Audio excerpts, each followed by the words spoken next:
ನಮಸ್ಕಾರ ವೀಕ್ಷಕರೇ, ಕೇಕ್ ಕತೆ ವಿಶೇಷ ಕಾರ್ಯಕ್ರಮಕ್ಕೆ ಸ್ವಾಗತ. ನಾನು ಶುಭಾಶಯ. ಡಿಸೆಂಬರ್ ಚಳಿಯಲ್ಲಿ ತೇಲಿ ಬರುವ ಜಿಂಗಲ್ ಬೆಲ್ ಹಾಡಿನಿಂದ ಕ್ರಿಸ್ಮಸ್ ನೆನಪಿನ ಪುಳಕ. ಅಡಿಗಡಿಗೆ ಅಲಂಕಾರ ಮಾಡಿಕೊಂಡ ಅಂಗಡಿ ಮಳಿಗೆಗಳು, ಅಲ್ಲೆಲ್ಲೋ ಕ್ರಿಸ್ಮಸ್ ಕ್ಯಾರಲ್ಗಳ ಮಾರ್ತನಿ. ಆದರೆ ಅವೆಲ್ಲಕ್ಕಿಂತ ಕ್ರಿಸ್ಮಸ್ ಆಗ್ತಾ ಅಂತನ್ಸೋದು ಮೂಗಿಗೆ ಬಡಿಯುವ ಕೇಕ್ನ ಸುವಾಸನೆ. ಕೇಕ್ ನೆನಪಾಗೋದು ಎರಡು ಸಂದರ್ಭಗಳಲ್ಲಿ ಮಾತ್ರ. ಒಂದು ಹುಟ್ಟುಹಬ್ಬದ ದಿನ, ಮತ್ತೊಂದು ಕ್ರಿಸ್ಮಸ್ ಸಂದರ್ಭದಲ್ಲಿ. ಹಾಗಾದರೆ ಕೇಕ್ ಅನ್ನು ತಿನಿಸಲು ಶುರು ಮಾಡಿದ್ದು ಯಾರು?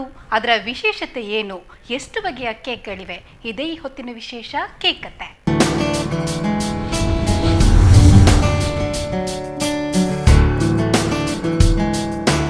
ಕೇಕ್ಗೆ ಬಹಳಷ್ಟು ದೀರ್ಘಕಾಲದ ಇತಿಹಾಸ ಇದೆ. ಕೇಕ್ ಕೇವಲ ಒಂದು ತಿಂಡಿ ಮಾತ್ರ ಅಲ್ಲ, ಅದಕ್ಕೊಂದು ಭಾವನಾತ್ಮಕ ಟಚ್ ಇದೆ. ಕೇಕ್ ಹೇಗೆ ಶುರು ಆಯಿತು, ಅದರ ಇತಿಹಾಸ ಏನು ನೋಡೋಣ ಬನ್ನಿ.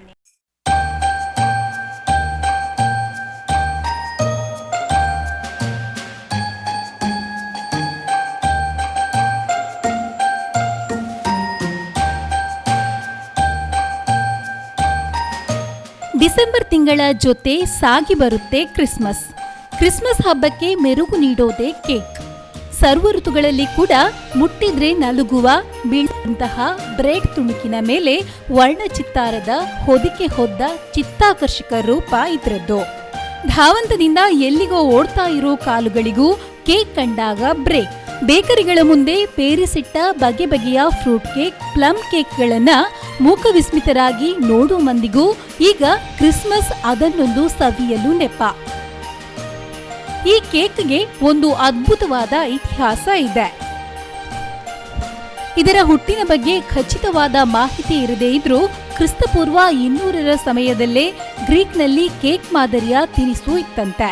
ಆದ್ರೆ ಮನುಷ್ಯ ಯಾವಾಗ ದವಸ ಧಾನ್ಯಗಳನ್ನ ಹಿಟ್ಟಾಗಿ ಪರಿವರ್ತಿಸಿ ತಿನ್ನೋ ಕಲೆ ಕಲಿತ್ನೋ, ಬಹುತೇಕ ಅದೇ ಹೊತ್ತಿಗೆ ಕೇಕ್ನ ಮೂಲ ಪರಿಕಲ್ಪನೆಗೆ ಜನ್ಮ ಸಿಕ್ಕಿತೆಂದೇ ಹೇಳ್ಬೋದು.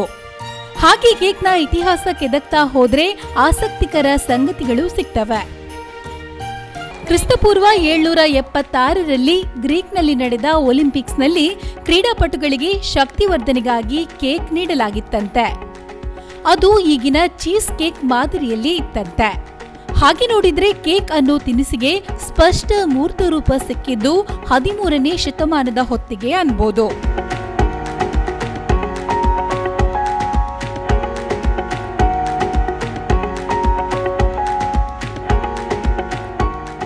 ನಾರ್ವೆ ದೇಶದ ಕಾಕಾ ಎಂಬ ಪದದಿಂದ ಕೇಕ್ ಪದದ ಉತ್ಪತ್ತಿಯಾಗಿದೆ. 13ನೇ ಶತಮಾನದಲ್ಲಿ ಅದು ಕೇಕ್ ಎಂದು ಬದಲಾಯಿತು. ಯುರೋಪ್ನಲ್ಲಿ ಹಲವು ರಾಷ್ಟ್ರಗಳಲ್ಲಿ ಸಿಹಿಯಾದ ಸಣ್ಣ ಬ್ರೆಡ್ಗಳಿಗೆ ಕೇಕ್ ಅಂತ ಕರೆಯಲಾಗ್ತಾ ಇತ್ತು. ನಂತರದ ದಿನಗಳಲ್ಲಿ ಬ್ರೆಡ್ ಮತ್ತು ಕೇಕ್ ಎರಡು ಬೇರೆ ಬೇರೆ ಮತ್ತು ಒಂದಕ್ಕೊಂದು ಪೂರಕ ಅನ್ನೋ ರೀತಿ ಬಳಕೆಯಾಗತೊಡಗಿತು. ತವಾದಲ್ಲಿ ಬಿಸಿ ಮಾಡಿದ ಆರ್ದ್ರ ಹಾಗೂ ಸಾಂದ್ರೀಕರಿಸಿದ ಧಾನ್ಯದ ಕೇಕ್ಗಳನ್ನ ಇಂಗ್ಲೆಂಡ್ನಲ್ಲಿ ಪ್ರಾಕ್ತನ ಶಾಸ್ತ್ರಜ್ಞರು ಪತ್ತೆ ಹಚ್ಚಿದ್ರು. ಈ ಕೇಕ್ಗಳು ಈಗಿನ ಬಿಸ್ಕತ್ ಅಥವಾ ಕುಕಿಗಳಿಗೆ ಸಮಾನ. ಮಧ್ಯ ಯುರೋಪಿಯನ್ನರು ಹೆಚ್ಚಾಗಿ ಹಣ್ಣಿನ ಕೇಕ್ ಹಾಗೂ ಶುಂಠಿ ಬ್ರೆಡ್ಗಳನ್ನ ಮಾಡ್ತಾ ಇದ್ರು. ಇವುಗಳನ್ನ ತಿಂಗಳುಗಟ್ಲೆ ಕೆಡದಂತೆ ಇಡಬಹುದಾಗಿತ್ತು. ಕೇಕ್ಗಳನ್ನ ಸಾಮಾನ್ಯವಾಗಿ ವಿಶೇಷ ಸಂದರ್ಭಗಳಲ್ಲಿ ಮಾತ್ರ ತಯಾರಿಸಲಾಗ್ತಿತ್ತು. ಯಾಕಂದ್ರೆ ಅದಕ್ಕೆ ಬಳಸಲಾಗ್ತಾ ಇದ್ದ ಸಾಮಗ್ರಿಗಳು ಅತ್ಯಂತ ಉತ್ಕೃಷ್ಟ ಹಾಗೂ ದುಬಾರಿಯಾಗಿದ್ದವು.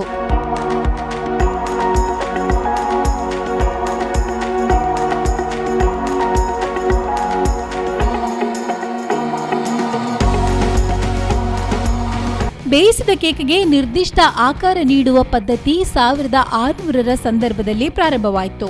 ಇದರಿಂದ ವಿಶೇಷ ಸಮಾರಂಭಗಳಿಗೆ ವೈವಿಧ್ಯಮಯವಾದ ಕೇಕ್ಗಳನ್ನ ತಯಾರಿಸ್ತಾ ಇದ್ರು. ಆ ಕಾಲದಲ್ಲಿ ಲೇಖಕಿ ಮೇರಿ ಆಂಟೊನೆಟ್ಳ ಲೆಟ್ ದೆಮ್ ಈಟ್ ಕೇಕ್ ಸಾಲು ಬಹಳ ಜನಪ್ರಿಯವಾಗಿತ್ತು. ಬೇಕರಿಯಲ್ಲಿ ದಿನದಂತ್ಯಕ್ಕೆ ಖಾಲಿಯಾಗದೆ ಉಳಿದ ಬೇಕರಿ ತಿನಿಸುಗಳಿಗೆ ಹಿಟ್ಟು ಹಾಗೂ ನೀರು ಬೆರೆಸಿ ಅದನ್ನ ಬೇಕರಿಯಿಂದ ಹೊರಗೆ ಭಿಕ್ಷುಕರಿಗೆಂದು ಇಡಲಾಗ್ತಾ ಇತ್ತು. ಇದಕ್ಕೆ ಕೇಕ್ ಎಂಬ ಹೆಸರಿತ್ತು. 16ನೇ ಶತಮಾನದಲ್ಲಿ ಚಾಲ್ತಿಗೆ ಬಂದದ್ದು ಬ್ಲ್ಯಾಕ್ ಫಾರೆಸ್ಟ್ ಕೇಕ್.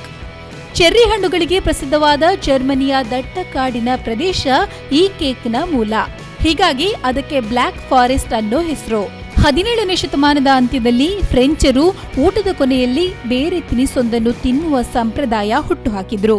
ಇದು ಊಟಕ್ಕಿಂತ ಸಿಹಿಯಾದ ತಿನಿಸುಗಳಿಗೆ ಪ್ರಾಶಸ್ತ್ಯ ಇತ್ತು. ಇದು ಫ್ರಾನ್ಸ್ನಲ್ಲಿ ವ್ಯಾಪಕವಾಗಿ ಕೇಕ್ ಬಳಕೆಗೆ ಕಾರಣವಾಯಿತು. ಇದೇ ಅವಧಿಯಲ್ಲಿ ಕೇಕ್ ಉಬ್ಬಲು ಈಸ್ಟ್ನ ಬದಲು ಕಡಿದ ಮೊಟ್ಟೆ ಬಳಸಲು ಪ್ರಾರಂಭಿಸಲಾಯಿತು.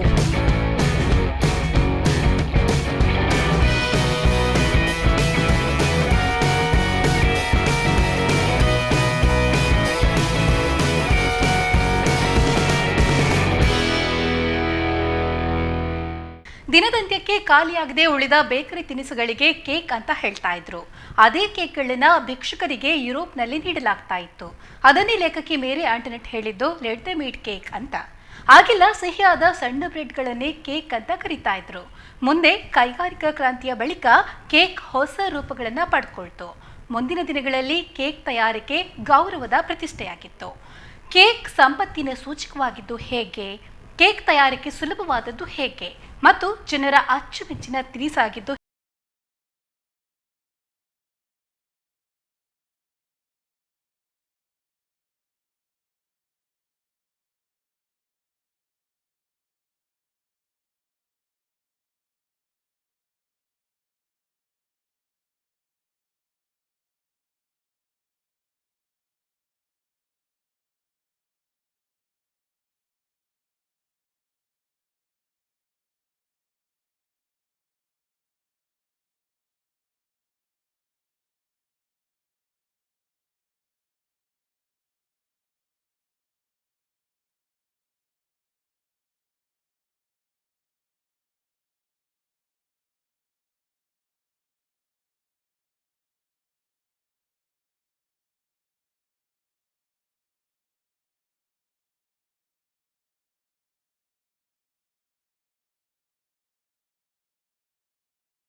ಸಕ್ಕರೆ ಸೇಚನದ ಬದಲು ದಪ್ಪನೆಯ ಬೆಣ್ಣೆ ಕ್ರೀಮ್ಗಳ ಬಳಕೆ ಶುರುವಾಯಿತು.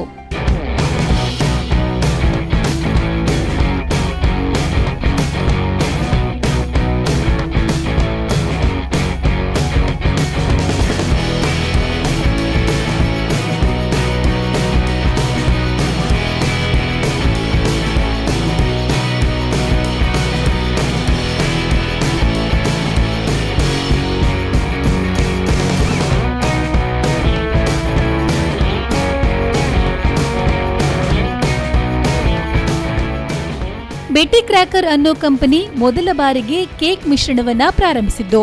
ಇನ್ನು ಸಾಗಾಣಿಕೆಗೆ ಸುಲಭವಾದ, ಹೊಟ್ಟೆ ತುಂಬುವುದರ ಜೊತೆ ಪೌಷ್ಟಿಕತೆಯನ್ನ ಒದಗಿಸುವ ಕೇಕ್ಗಳಿಗೆ ಮಹಾಯುದ್ಧಗಳ ಸಂದರ್ಭಗಳಲ್ಲಿ ಬೇಡಿಕೆ ಹೆಚ್ಚಾಗಿತ್ತು. ಆಹಾರ ಇತಿಹಾಸ ತಜ್ಞರ ಪ್ರಕಾರ ವೃತ್ತಾಕಾರದ ಅಲಂಕರಿಸಲಾದ ಆಧುನಿಕ ಕೇಕ್ನ ಶೈಲಿ ಮೊದಲು ಯುರೋಪಿನಲ್ಲಿ ಶುರುವಾಗಿತ್ತು. 17ನೇ ಶತಮಾನದ ಮಧ್ಯಭಾಗದಲ್ಲೇ ಸಮತಟ್ಟಾದ ಚಕ್ರಾಕಾರದ ಟ್ರೇಗಳ ಮೇಲೆ ಇರಿಸುವ ವೃತ್ತಾಕಾರದ ಕೇಕ್ಗಳು ಹೆಚ್ಚು ಜನಪ್ರಿಯವಾಯಿತು. ಇನ್ನು ಫ್ರಾನ್ಸ್ನ ಆಂಟೋನಿನ್ ಕರೆಮ್ರ ವೈವಿಧ್ಯಮಯ ಬಣ್ಣಗಳನ್ನ ಕೇಕ್ನಲ್ಲಿ ಬಳಸಲು ಶುರು ಮಾಡಿದ. ಹಾಗಾಗಿ ಆತನನ್ನ ಆಧುನಿಕ ಕೇಕ್ನ ಜನಕ ಎಂದು ಗುರುತಿಸಲಾಗುತ್ತೆ. ಇಂದು ನಾವು ನೋಡುವ ವೃತ್ತಾಕಾರದ ಕೇಕ್ನ ಮೂಲ ಪ್ರಾಚೀನ ಕಾಲದ ಬ್ರೆಡ್. ಆಗ ಕೇಕ್ ಮತ್ತು ಬ್ರೆಡ್ ಎರಡನ್ನ ಕೈಗಳಿಂದಲೇ ಮಾಡಲಾಗ್ತಾ ಇತ್ತು. ಅದನ್ನ ಚೆಂಡಿನಾಕಾರಕ್ಕೆ ತಂದು ಬೇಯಿಸೋದು ಒಂದು ಬಗೆಯ ಫ್ಯಾಷನ್ ಕೂಡ ಆಗಿತ್ತು. ಅದರ ಮೇಲೆ ಲೋಹ ಮತ್ತು ಮರದ ತುಂಡುಗಳನ್ನ ಇರಿಸಿ ಅಲಂಕರಿಸುವ ಪದ್ಧತಿ 17ನೇ ಶತಮಾನದಲ್ಲಿ ಶುರುವಾಯಿತು.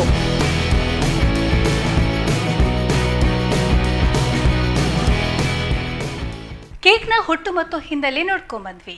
ಇನ್ನು ಕೇಕ್ ಸಾಂಸ್ಕೃತಿಕವಾಗಿ ಭಾವನಾತ್ಮಕವಾಗಿ ನಮ್ಮ ಆಚರಣೆಗಳಲ್ಲಿ ಬೆರೆತುಕೊಂಡಿರೋದು ಹೇಗೆ ಅನ್ನೋದನ್ನ ನೋಡೋಣ ಮುಂದಿನ ಭಾಗದಲ್ಲಿ.